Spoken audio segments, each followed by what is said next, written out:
एक राजा था और राजा जो था एक दिन सुबह सुबह इसमें घूम रहा था, उपवन में घूम रहा था। उपवन माने बगीचे में घूम रहा था और बगीचे में घूमते घूमते सहसा उसे क्या दिखाई दिया, एक हंस ऊपर से आके नीचे गिरा और जैसे ही हंस नीचे गिरा तो उसने देखा कि उससे खून निकल रहा था। उसमें एक क्या लगा था, तीर लगा था और जैसे ही उसने हंस को उठाया और उठाकर तीर को निकालने लगा तभी वहां एक आखेटक आ गया। आखेटक में शिकारी आ गया और जब शिकारी आया तो शिकारी कहने लगा कि मेरा हंस मुझे दे दो।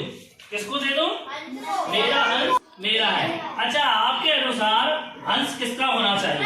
राजा। अच्छा, राजा का क्यों होना चाहिए? एक बोलेंगे। हाँ, क्योंकि उसका ही हंस था।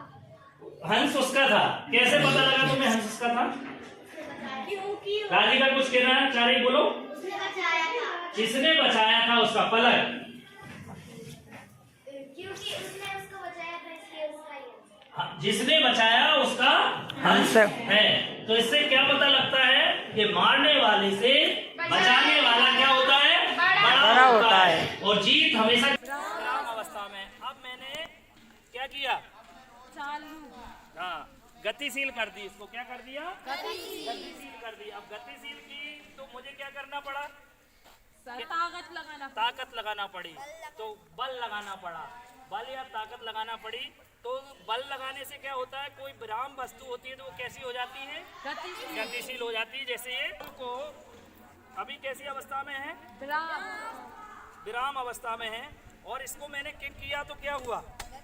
गतिशील हो गई। तो बल लगने से कोई वस्तु विराम अवस्था से गतिशील हो जाती है। अब ये बॉल जो थी कैसी है? गतिशील अवस्था में है और मैंने इसको क्या किया? बल लगाया तो क्या हो गई है? विराम अवस्था में आ गई। बल लगने के लिए अभिकर्षण या अपकर्षण, खींचना और धक्का देना दोनों होता है। तो ये कौन सा बल लग रहा है यहाँ? पेशीय बल और पेडल दे रहा है। ताकत लग रही। बल कहाँ लग रहा है? पेशीय बल लग रहा है। इसका कौन सा बल लग रहा है? पेशीय बल लग रहा है। अच्छा, पेशीय बल और कहाँ लगता है? यंत्र है वो है सूक्ष्मदर्शी। अब सूक्ष्मदर्शी से हम सूक्ष्म जीव को देखते हैं। आपने देखा कि कोरोना वायरस का स्वरूप कैसे था? धतूरे के फल के जैसे था। अब कुछ लोग ऐसे होते हैं सूक्ष्म जीव, एक से दूसरे में फैलते हैं, जिन्हें हम क्या बोलते हैं? संक्रामक रोग बोलते हैं। क्या बोलते हैं? संक्रामक रोग। अभी एक रोग फैल रहा है जिसको बहुत ज्यादा संक्रामक है। वो क्या, कौन सा रोग है? आई फ्लू का रोग भी वायरस से होने वाला रोग है। और वो क्या हो रहा है कि एक से दूसरे में। सबको बच्चों को बताओ, अब मान लो ये वायरस था और किसी कारण से इसके हाथ में आ गया। अब रजनी ने क्या किया कि इसको, ये पुस्तक को उठाइए रजनी, उठाओ, दिखाओ, पुस्तक को पकड़ो, अच्छे से खोलो उसको। ठीक, बढ़िया। अब ये पुस्तक तुम ले लो, सलोनी लीजिए। अच्छा, तुम्हारे हाथ में देखो कहीं आया है क्या? आ गया। देखो ये दिख रहा है। ये किसके हाथ में थे वायरस? रजनी के में। और अब हाथ किसके में गए? सलोनी के। अब सलोनी ने चला कोई और काम, इसका पेन लिया तो इसके में पहुंच गया। एक से दूसरे में पानी में डाल दिए। ये दिख रहे हैं आपको? ठीक। से कितनी दूर जल्दी वायरस भागते हैं, ये सूक्ष्म जीव हटते हैं। ये देखो सारे के सारे, देखो आप हट गए, कुछ नहीं है कि। इसलिए हमें बार बार हाथ धोना चाहिए साफ पानी से। भोजन करने से पहले, शौच के बाद। ये इस तरह से एक से दूसरे में जो रोग फैलते हो, हम बोलते हैं संक्रामक रोग। धन्यवाद। विद्यालय में एक नवाचार किया है जिसमें विभिन्न पौधों के बच्चों ने आकृतियां बनाई हैं उनके थाले के रूप में। क्या है? बराबर है, इसलिए इसको आयत बोलते हैं। अच्छा, इसकी परिधि अगर आपको पता होगी तो कैसी होती है परिधि? समद्विबाहु त्रिभुज बनाया है।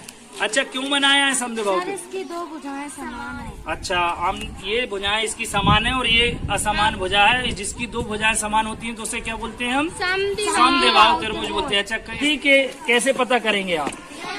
अच्छा, ये बाहर की जो लाइन आपको दिख रही है वो क्या है? परिधि है। अच्छा, इसकी त्रिज्या कैसे पता करेंगे? अच्छा, केंद्र से यहाँ तक की लाइन को हम त्रिज्या कहते हैं। अरे जी, मैं इस लाइन को वहां तक मिला दूं तो इसको क्या बोलेंगे? व्यास बोलेंगे। इस टाइगर क्यों अटक रहा है स्वाति? सर घर्षण अधिक है। घर्षण अधिक हो रहा है। अच्छा, अब घर्षण किसका काम करेगा? स्नेक का काम करेगा। मान लो मैंने ये पाउडर डाल दिया और ये पाउडर डाला है, अब इससे इसका क्या हुआ? घर्षण कम हो जाएगा और स्ट्राइकर कितनी तेजी से? हल्दी है तो क्या कर रहे हो? हल्दी का क्या डालकर क्या कर रहे हो? इसमें मिलावट की जांच कर रहे हो। अच्छा, ये भुल्ले नीचे नहीं बैठ रही है और ऊपर तैर रही है और गहरा रंग दे रही है, तो कैसी हल्दी है? नकली है। अच्छा, आप मिर्च का कर रहे हैं तो मिर्च का कैसे पता लगा आपको असली है कि नकली है? मिलावटी है कि बिना मिलावटी है? बिना मिलावटी है। क्यों, कैसे पता लग गया आपको ये बिना मिलावटी? नीचे बैठ जाती है तली में और ये ज्यादा गहरा रंग नहीं दे रही, इसलिए है। अच्छा, आपने शहद का किया था तो शहद इसमें बैठ गई है नीचे, तो ये कैसी शहद है? असली शहद है। यदि ये शहद इसमें डालते ही घुल जाती तो नकली शहद होती और मिलावटी शहद होती। धूप बत्ती है जिसको पूजन में इस्तेमाल करते हो। एक धूप बत्ती ये जल भी रही है, आप देख रहे हो जली हुई रखी है, दिख रही है। अब इस धूप बत्ती को मैंने क्या किया है, अभी कैसी दिख रही है आपको? गोल दिख रही है, बहुत बढ़िया। अब मैंने इसको क्या किया है? लंबी कर दिया। अब इसका कौन सा रूप में परिवर्तन हो गया? भौतिक परिवर्तन हो, इसकी शकल में ही परिवर्तन हुआ। लेकिन ये धूप बत्ती को अब मैंने और मोड़ दिया, अभी भी क्या परिवर्तन हुआ? शकल में परिवर्तन हो रहा है, इसके में आकृति में परिवर्तित हो रहा है, तो ये भौतिक परिवर्तन है। यदि इसी धूप बत्ती को मैंने जला दिया है और ये धूप बत्ती क्या बन गई? अब राख बन गई। क्या मैं राख से वापस ऐसा बना सकता हूँ क्या? नहीं। लेकिन मैं इससे वापस जैसा मेरा गोल था वो बना सकता हूँ क्या? तो जब हम किसी पदार्थ को वापस मूल अवस्था में वापस ला सकते हैं, वो क्या है? भौतिक परिवर्तन है, इसको कर सकता हूँ। लेकिन राख से मैं ये नहीं। अच्छा, किस तरह? नमस्ते, आप किस तरीके से जाना पसंद करें?